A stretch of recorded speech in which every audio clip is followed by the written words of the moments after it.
We've been working with cognitive scientists, Professor Mike Moser from Colorado Boulder, and about this experiment about sequential effects of certain sequences of cues on subject human performance.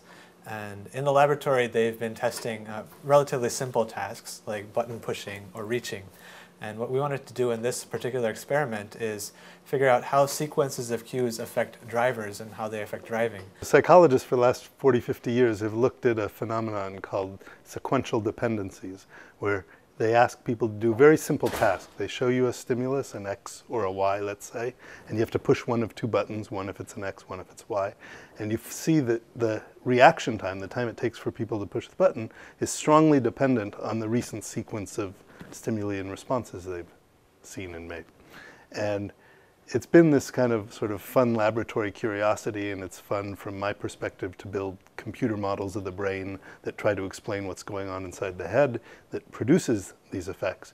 But we had no idea that these effects would transfer to situations in the real world. What we wanted to do in this particular experiment is figure out how sequences of cues affect drivers and how they affect driving. So taking those simple laboratory experiments and moving them up a step into maybe a simulator environment where we can still control a lot of the variables, but at least in this case, an experiment that may have real effects in society, especially in safety. What we're measuring here is the effect of sequences of red and green cues on drivers' ability to brake and accelerate, in particular the response time to braking. We look at how their response latency, the time to push the gas or push the brake, depends on the sequence of lights that they've seen in the recent past. So if they've just braked twice and then they have to brake again, they'll be a little faster to respond. So you're in stop and go traffic and you've just had to brake a few times. You're primed, you're ready to brake again. On the other hand, if you've just accelerated to get around a bunch of obstacles, then you have to brake. It turns out you're slower because you have to switch to a different sort of action. So we're looking at how the recent sequence of actions you've performed influences the time to react in a particular situation. These kinds of effects, if we can actually measure them in a controlled laboratory environment, we're able to really deduce what is the cause of the delayed response times and how can we really mitigate them. So we have two experiments that are both about 3/4 done.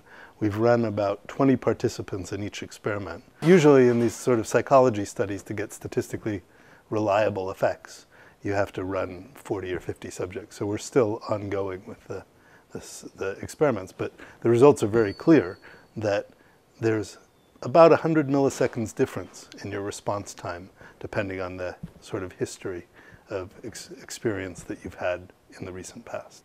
100 milliseconds isn't much in terms of ticks of a clock, but if you're traveling in a car that's going 65 miles an hour, the difference is about 10 feet in stopping distance.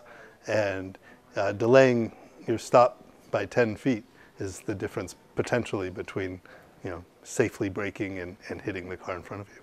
Even just that short amount of time can be the difference between a fatal crash and a severe crash, or the difference between a severe crash and a minor crash.